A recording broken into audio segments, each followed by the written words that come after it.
Welcome to Charles Dickens, A Brain on Fire, a series that digs deep into the life and works of one of the greatest novelists of all time. Hello everyone, welcome to this first episode. Today I'm talking to the critically acclaimed author and broadcaster Lucinda Hawksley, who is none other than Charles Dickens's great-great-great-granddaughter. Lucinda's book, Dickens and Christmas, has now been published in paperback and is a journey through all the Christmases in Dickens's life and the story of how he wrote his 5 Christmas novellas, from A Christmas Carol through to The Haunted Man and the Ghost's Bargain. Right, so it's a cold, wet day in December right now, so let's sit by the fire and watch the light as it flickers on those quaint Dutch tiles. Outside, a church clock strikes its quarter, while 2 sisters strike across the field, and I think I can hear the faint sound of a cricket chirping somewhere on the hearth. Lucinda is here now, so let's invite her in, and turn our backs against that mysterious shadow gathering in the corner.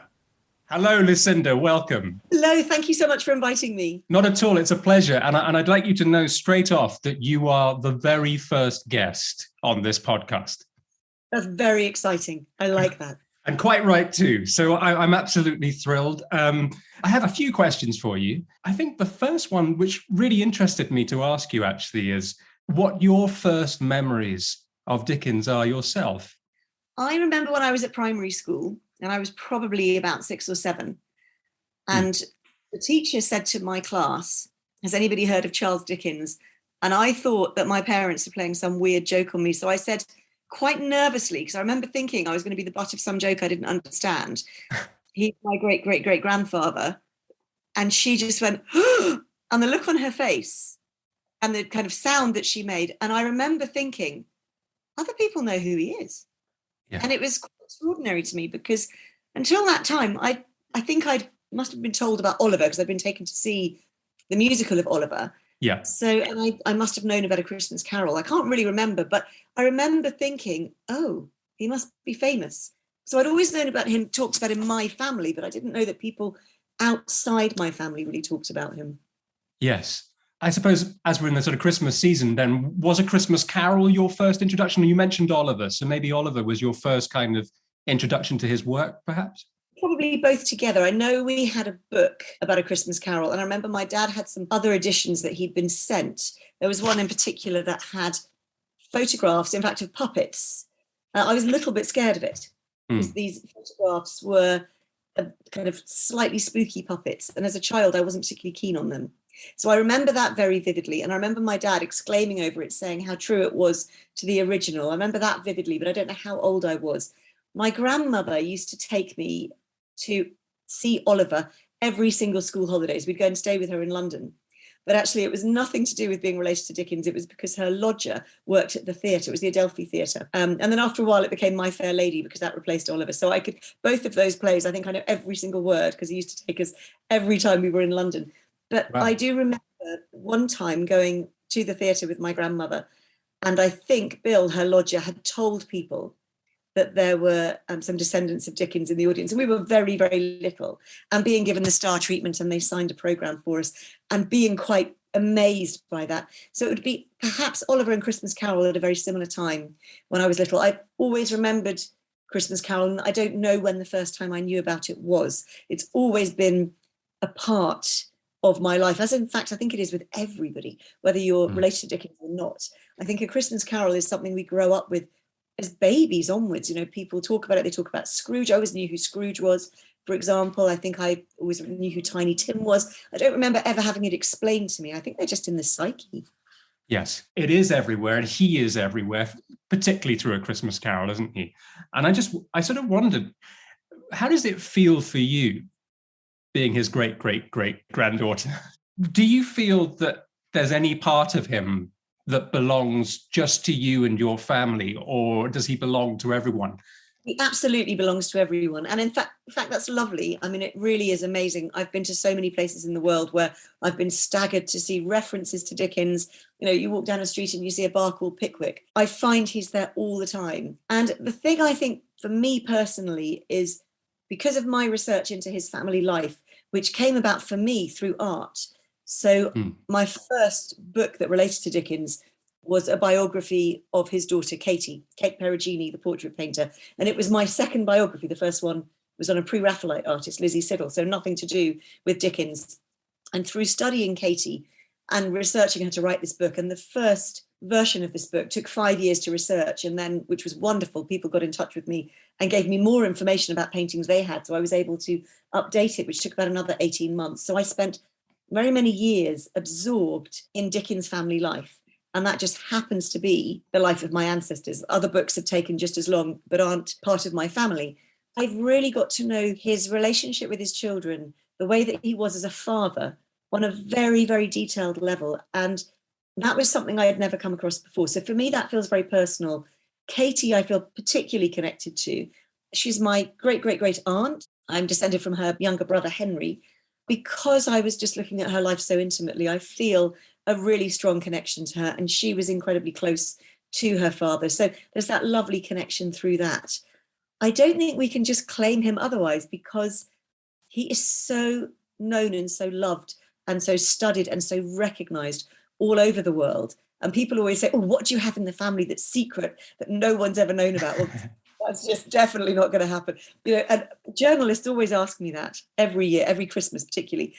And it always makes me laugh, because I think, do you really think if there was this secret that has remained unknown, 160 years or whatever, that I would reveal it to you for free in an article? No, I'd be writing it. Yes, so you're not going to reveal it to me either. Sorry, there isn't one. No, well, I'm sort of pleased actually. I think that's great. I mean, the mystery around him is also as fascinating as what we do know, isn't it? And I think that comes into his work as well. So something like, if we're thinking his Christmas books and we go chronologically, I mean, first of all, the year 1843, I mean, that was an extraordinary year for just Christmas, wasn't it? A sense of Christmas. It is an incredible year. The whole, what Dickens did was capture the zeitgeist, because it's the whole zeitgeist that really happens in that year to bring Christmas to the forefront of people's minds. And Christmas Carol was an enormous part of that, but it wasn't the only element in that. And when Dickens first started writing A Christmas Carol, and he wrote it all in just 6 weeks, this wasn't as if he had a big build-up. His publishers, even then, thought that it was a ridiculous idea. It was not going to be commercially successful. They didn't think Christmas was a commercial subject, which always makes me laugh. But there were many people like him who felt that Christmas needed a renaissance, that it had lost its charitable status. That was the biggest thing. It had changed, and that it needed to go back to what it had been before, which was about helping other people, about a community spirit, about giving poorer people food, clothing, taking care of them. This was the crux of it. And Dickens, of course, when he wrote A Christmas Carol, the crux of it was poor children. That was his campaign. Ignorance and want, who appear with the Ghost of Christmas Present, are the key for Dickens into this story, that not just Ebenezer Scrooge, but every reader of A Christmas Carol needs to be aware of how they are neglecting the poorest and most desperate in society. And of course, Dickens never forgot, although most of his readers didn't know, that he had been a poor child himself. He had never been in the situations of ignorance and want. He did have extended family members who could help him while his parents were in the debtor's prison, but he was very aware of how easy it was to fall into that poverty net. He really wanted people to change that. But then at the same time, you've got Prince Albert, who's recently married Queen Victoria, who brings the German Christmas traditions out of the hidden aspects of the royal family and starts to make them more known to the public. It's a few years before the Christmas tree will be shown in public, but all of that idea of Christmas traditions and all the lovely things the royal family had been keeping to themselves start to get disseminated more widely. And then Henry Cole, who had commissioned the very first Christmas card in 1843, the same year that Christmas Carol was published, pure coincidence. So he commissioned an artist friend, and he had a print run that was more than he needed. So he sold the others commercially, and they weren't successful that first year. Not all of them sold, but it began the tradition of printing, selling, sending Christmas cards. And this all happened in 1843, which of course collided with the start of the Hungry 40s, the time of the famine in Ireland, the time that people were just feeling really desperate in many parts of the United Kingdom and overseas. And it really started to be the idea that Christmas needs to be about helping those who need it. It shouldn't just be about wearing finery, feasting on great food, looking in the newspaper to see what Lady So-and-so did, what the Duchess did at her ball. those are the things that have become far too common in newspapers. And people were saying, no, we want to have the spirit of Christmas back. And of course, Christmas Carol captured that need, that desire in people. Dickens knew far more than his publishers what the public wanted. And he just distilled that into this one glorious story, which has stood the test of time for so long and is still today speaking to people. Yes, you mentioned Henry Cole as well in his Christmas card. And if I remember rightly, on the card, there's a family around a table, isn't there, enjoying Christmas? And there's also on the same card, there are images of the poor. Is that right? Or is that another Christmas? That's right. So on either side, there are images of the poor being given food and clothing. Which is astonishing. You don't expect that on a Christmas card today, do you? You don't. That's not what you want through your letterbox. You don't tend to see that. It's always nice snowy landscapes, red letterboxes, and foxes running around and stuff. And a lot of the snow, by the way, comes from Dickens. He wrote about snow at Christmas so frequently. And although it wasn't that common in Victorian times in Britain, just as it isn't common on Christmas Day today in most parts of Britain. However, when I went through the Met Office archives, it turns out that in the first 8 years of Dickens's life, there were 6 white Christmases. And it was just as what was called this little mini ice age.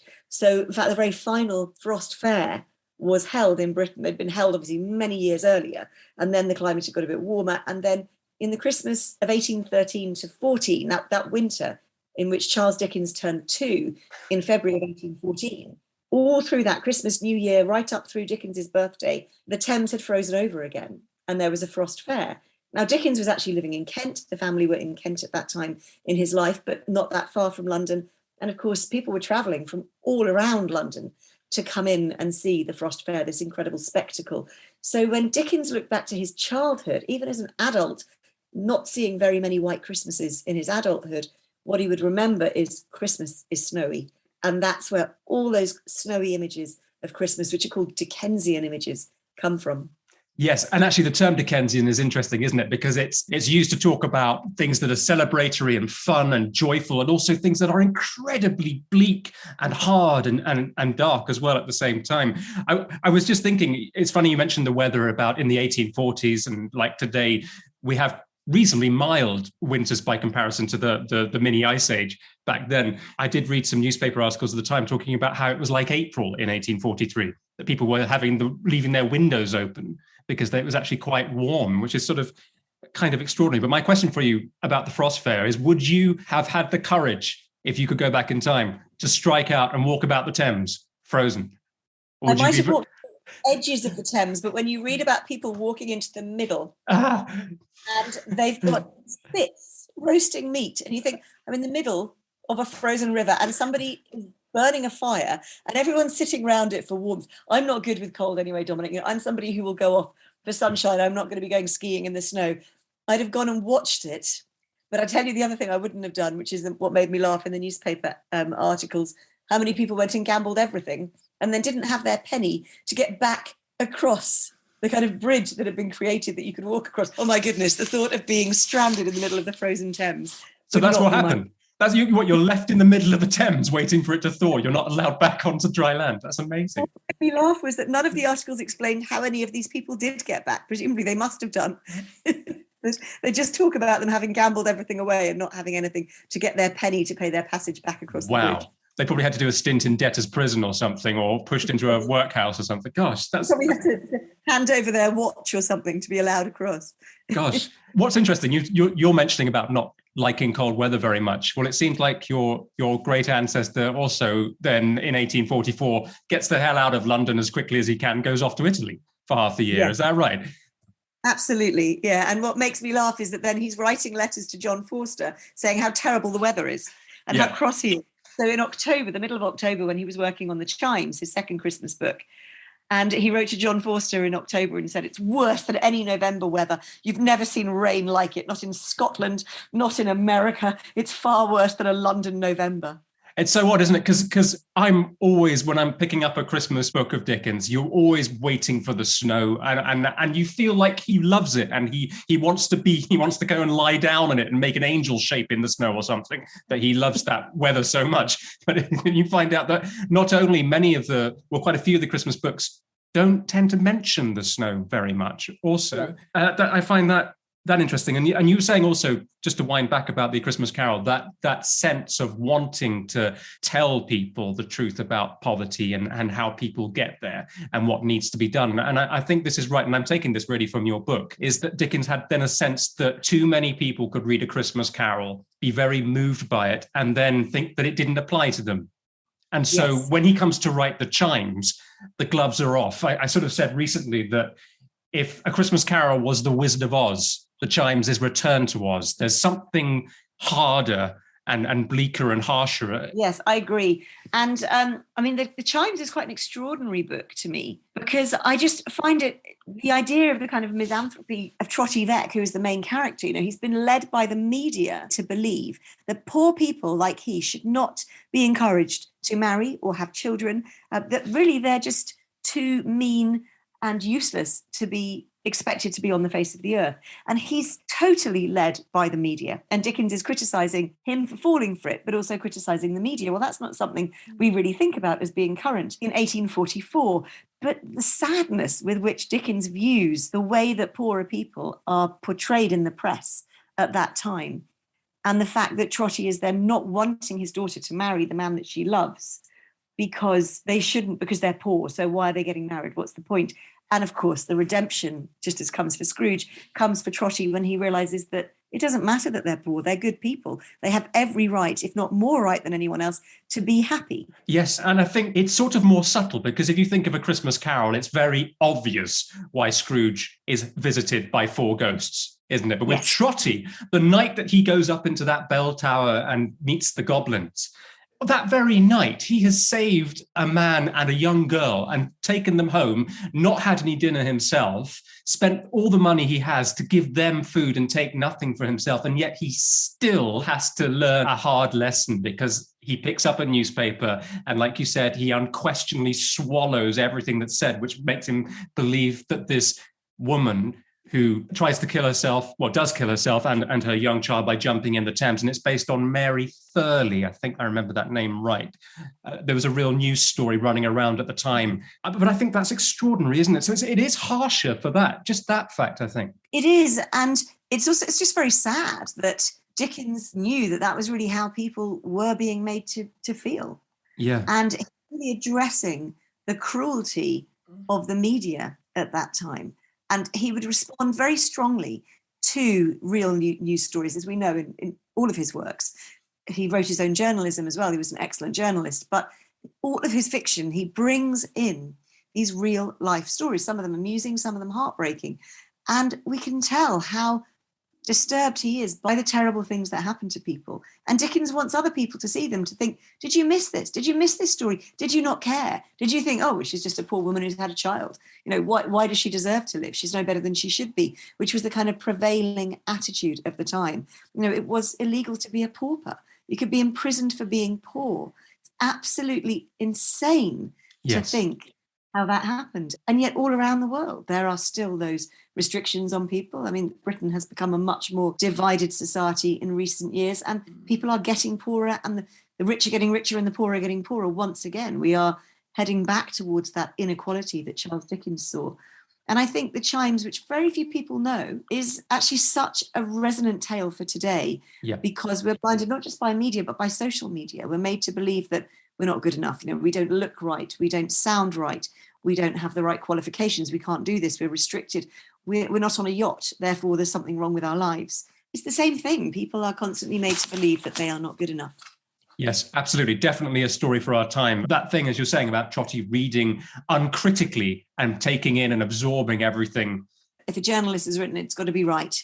The same kind of thing today. If it's on Facebook, my friend wrote it, therefore it's right. They copied it from some random stranger, but it's definitely the gospel truth. And that's exactly what Trotty is doing. And it's the gullibility of the reader, but also the responsibility, which Dickens as a journalist knew, the responsibility of the journalist to get it right. Very early in his career, he was picked up on by MPs. There was a particular MP whose name escapes me, who requested that Charles Dickens attend all of his speeches, because he was the only journalist who actually repeated what was said faithfully in the speech, whereas the others just kind of, gave a gist of it, usually got it wrong. Dickens always had that integrity, and that's what I guess he feels is lacking in a lot of those newspaper reports that Trotty Veck is reading. Absolutely. I think what's interesting also, one of the reasons I like the chimes a lot, one is it feels new because it is rare, like many of the Christmas books, actually, because there aren't hundreds of adaptations every year. There aren't Christmas adverts that sort of parody, a Christmas Carol. Yeah. But I think what's sort of fascinating about it is that Dickens is kind of visiting that spirit world a bit in the way he did with the Pickwick Papers story, the goblin who stole a sexton, the Gabriel Grubb. Yeah, so you've got these goblins coming back again, and you have spirits. And I have to say, I think if we're going to put Gabriel Grubb next to Ebenezer Scrooge and Trotty, I think Gabriel Grubb's the bigger bastard, actually, of the three of them. I love it. I totally agree. And that is the Christmas story that's related in the Pickwick Papers, that is, one of the earliest Christmas writings that Dickens did. And people don't know that one very often. Fans of Pickwick, obviously, always talk about it every Christmas. But no, these other things, I mean, this year, we have, the Aldi advert, I think it is, that has Ebenana Scrooge and Marcus Radishford, which to me is just absolute genius. And also, I was really moved when I saw that advert. I know it's for, supermarket, but I love the fact that Marcus Rashford is doing exactly what Dickens was doing.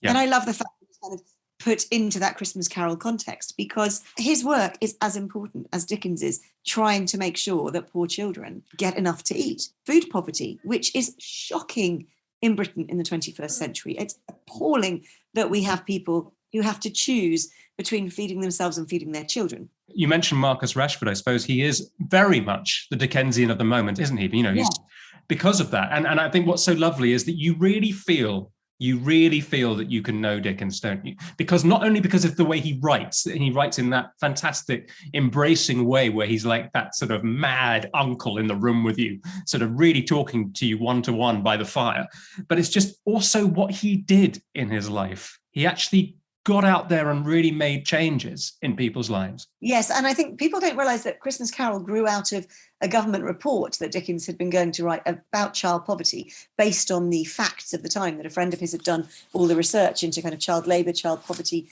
And he just thought, well, who's going to read this? A couple of MPs?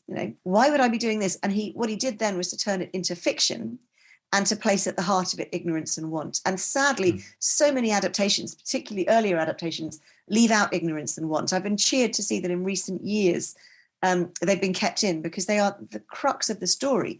But I think, that in the kind of 60s, 70s, 80s, there was a thing, they're a bit too depressing, they're a bit too boring, let's leave them out. Well, you've lost the essence of A Christmas Carol. If you don't have those two desperate children in there, Christmas Carol loses its meaning. And you also essentially slander Dickens as well, because that charge laid against him about him being overly sentimental. And you think, well, yes, you only think that he's sentimental if you're reading him out of context or watching him adapted out of context, and you're missing half the piece. That's absolutely right, I think. Although on the subject of sentimentality, there is a slight lean towards that, perhaps for our tastes in the 21st century, in some of the other Christmas books that come along, possibly. Particularly the Battle of Life, which I do have, I find it quite hard to get enthusiastic about. But then, at the time, all of his Christmas books, all 5 of them, were incredibly popular. And each one was more popular than the one the year before. So for us, the one that everyone knows is A Christmas Carol.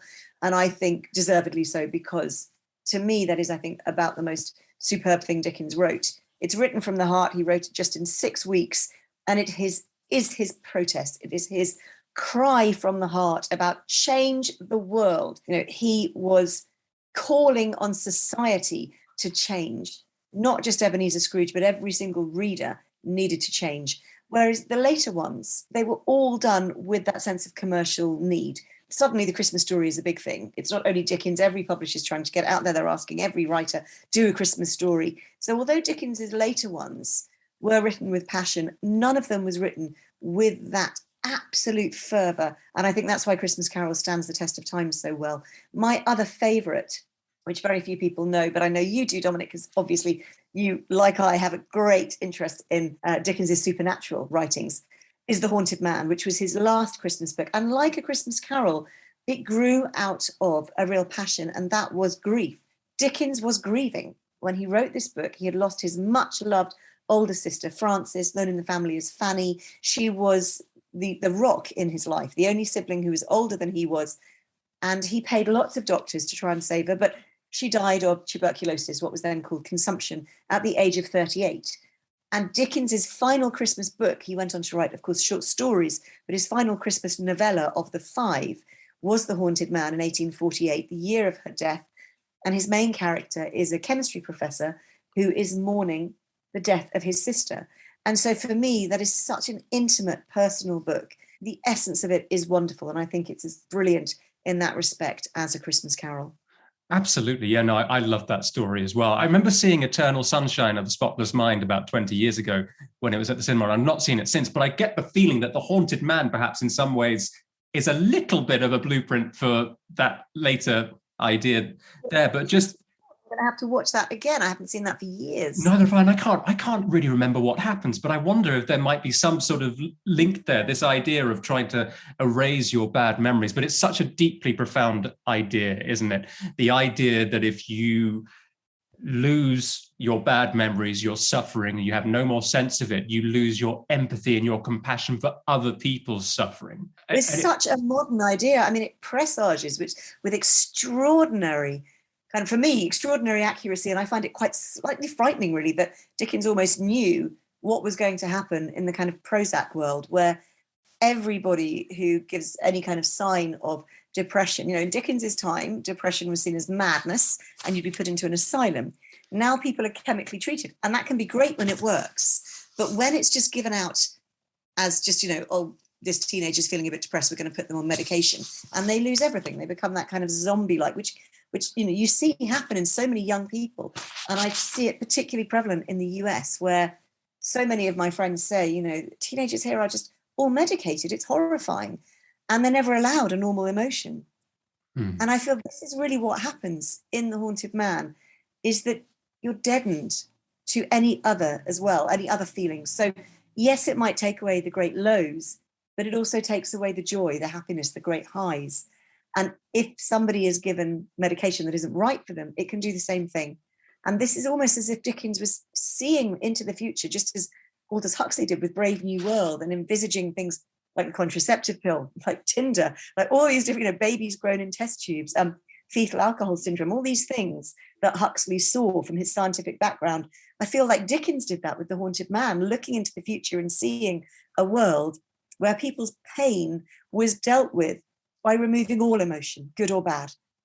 This hinterland where people wander through, unable to feel empathy, unable to understand because their senses have been deliberately blunted. Yes, that's very well put. And I think with The Haunted Man as well, what I find interesting about that central character, once he makes the bargain with the Phantom to have all of his memories taken away, and then he has this kind of Midas situation where people he comes into contact with also lose their bad memories.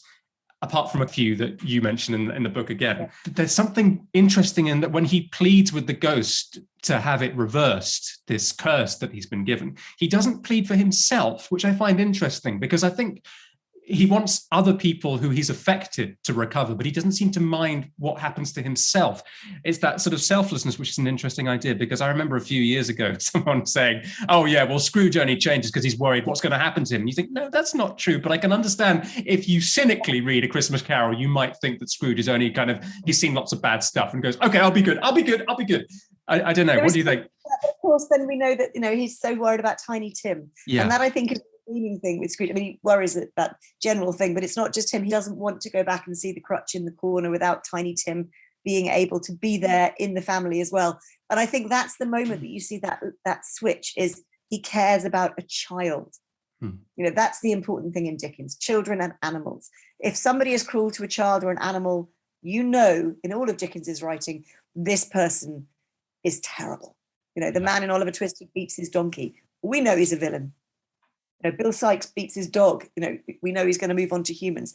And I think with Scrooge, there's an element of that, but he also really does have a proper redemption. In The Haunted Man, the thing I find so fascinating about Redlaw is you're quite right that he doesn't think about himself. And to me, that says a great deal about Dickens's own depression, that he understood.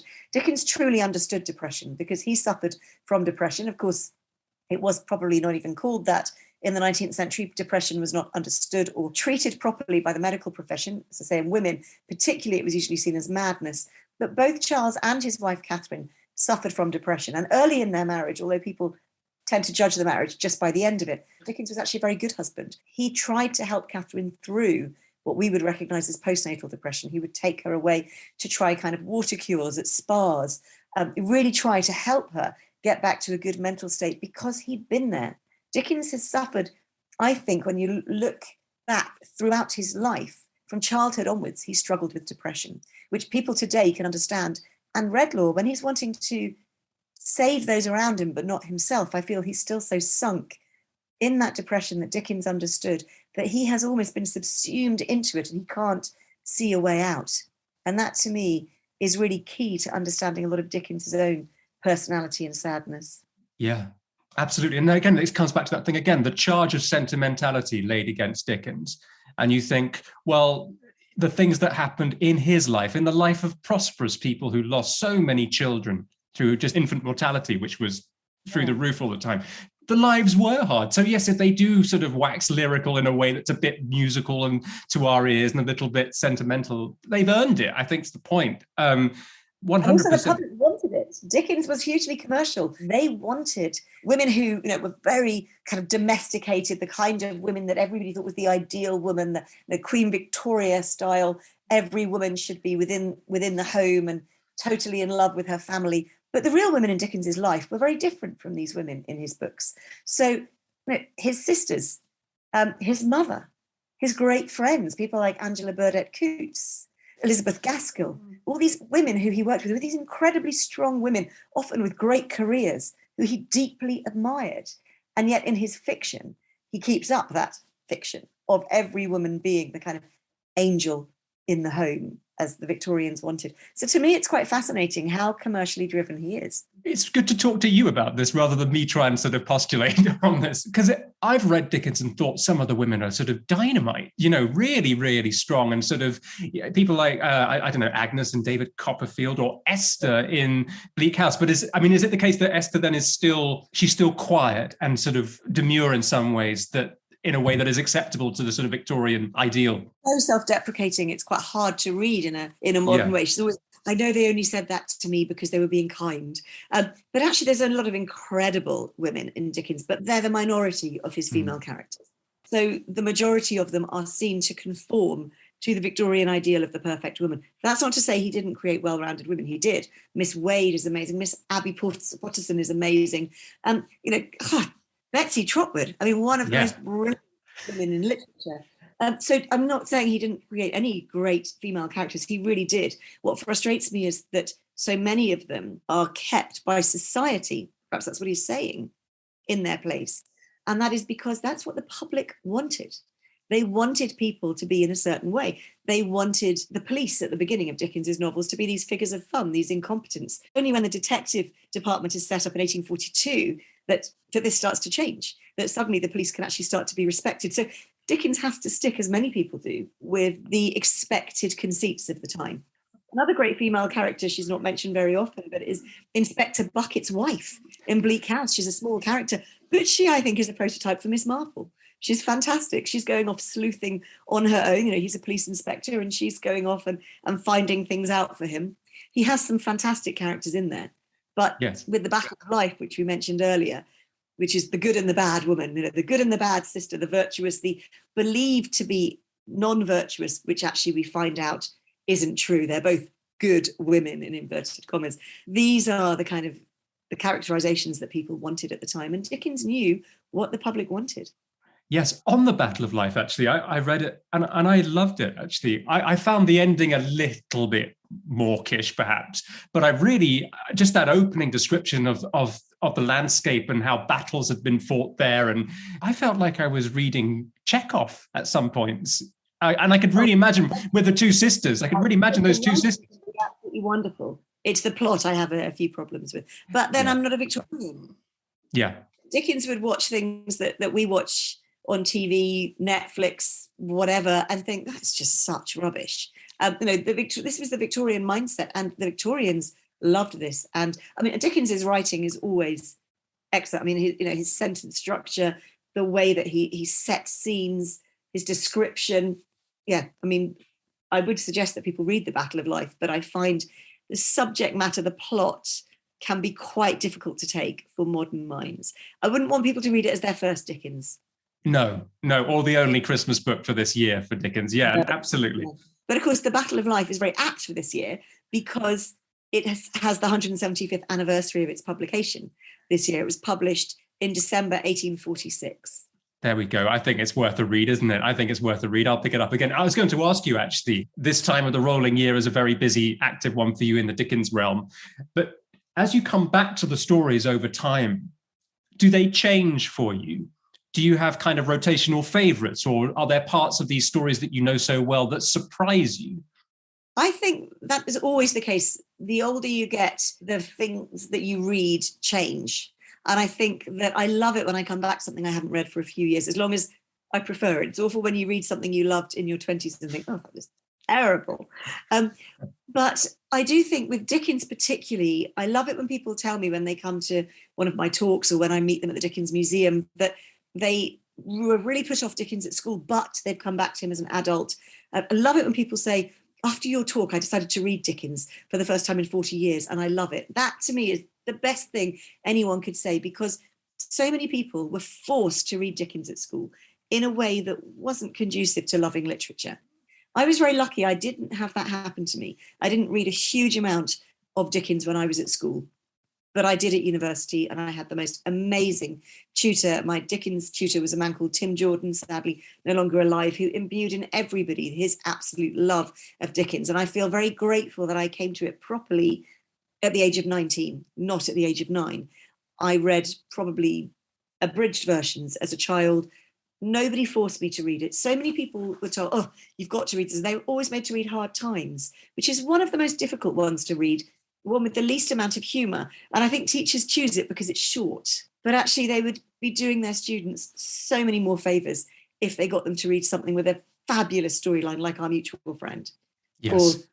Or, Bleak House. Because they have great plots and subplots and all sorts of intrigue, fantastic characters, and Hard Times, which I have actually grown to like as an adult, didn't enjoy when I first read it in my early 20s. It's something I think you grow into. And I hope that people who haven't enjoyed Dickens will think after this podcast, well, maybe there is more to him. And actually, even you just now, you've inspired me to reread The Battle of Life.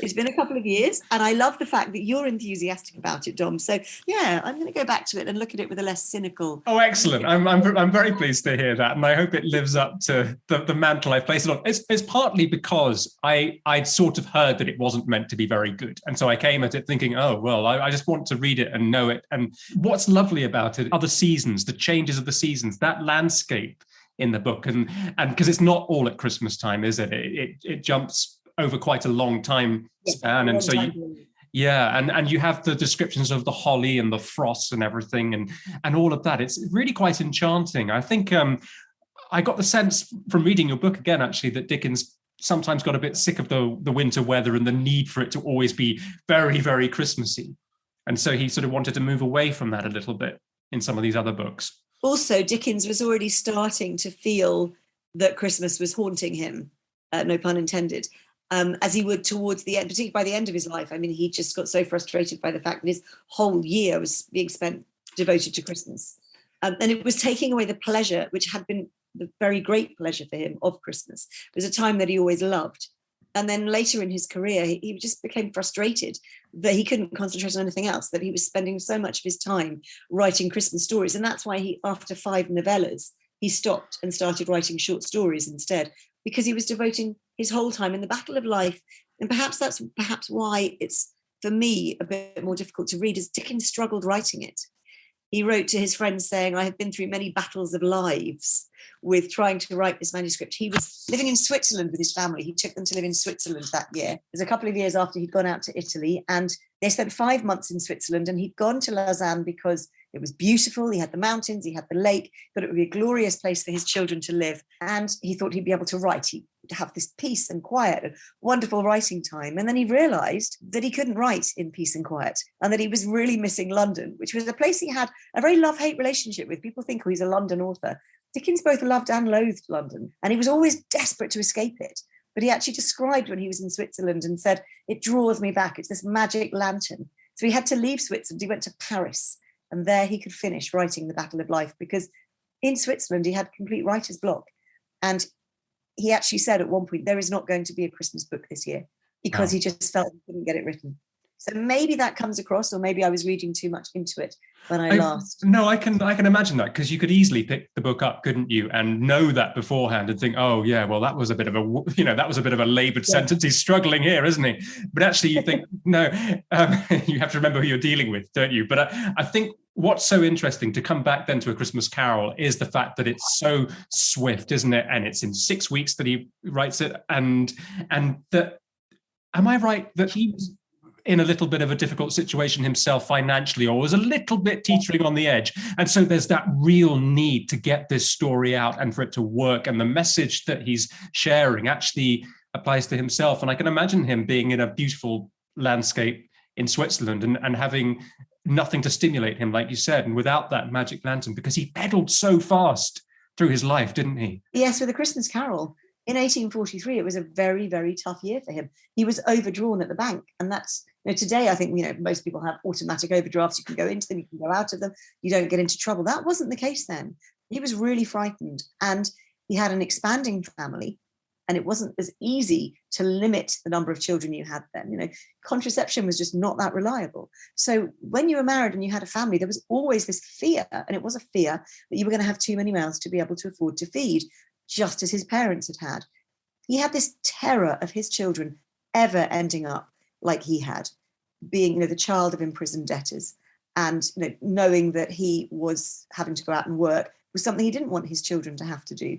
And so in some ways he wanted to protect them so much from all that they never knew about his own childhood, which perhaps was a mistake. Perhaps they could have understood him more if they'd known about the privations that he suffered from, but he didn't want them to know. He wanted them to have this glorious, happy, shielded childhood, which I think when they were adults, perhaps he regretted a little bit, because perhaps he saw them as too over-entitled, that they'd never struggled as he had struggled. But that was really where he was coming from when he was writing A Christmas Carol.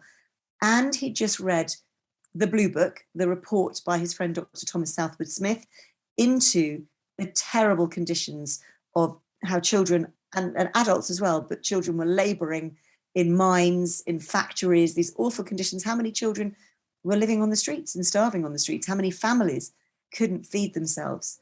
So all of these things were crowding in, and he was very unhappy at that time. He was sunk in real depression. And that was really why he took his family to Italy the next year, because he was so low. And in Italy, he barely wrote anything apart from the chimes. It was highly unusual for him, except for copious letters, which he knew he would turn into a travelogue, his second travelogue, Pictures from Italy. Yes.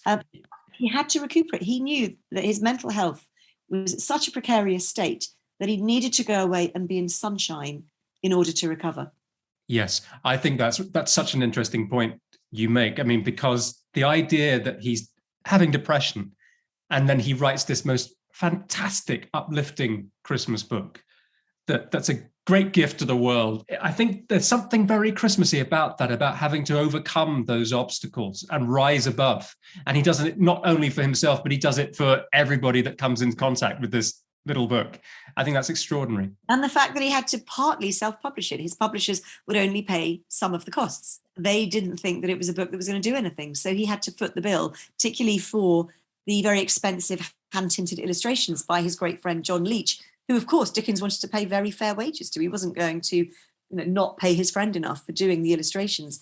But the publishers didn't want that, so they wouldn't pay for those. So Dickens really was kind of paving the way for authors coming after him.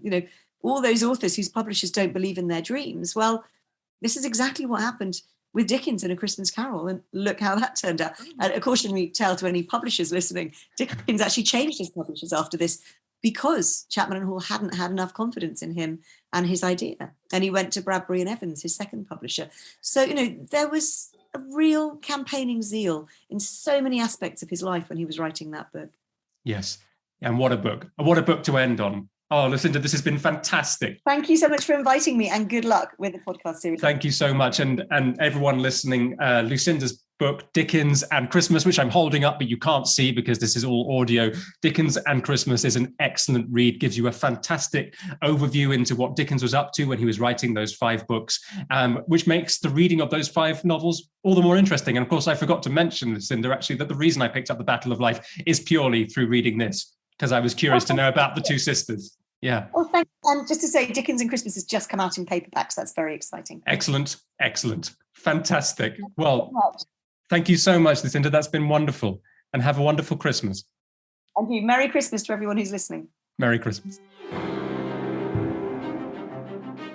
Thank you for listening to Charles Dickens, A Brain on Fire. If you'd like to hear more episodes, be sure to subscribe to us, and we'll see you next time. Bye for now.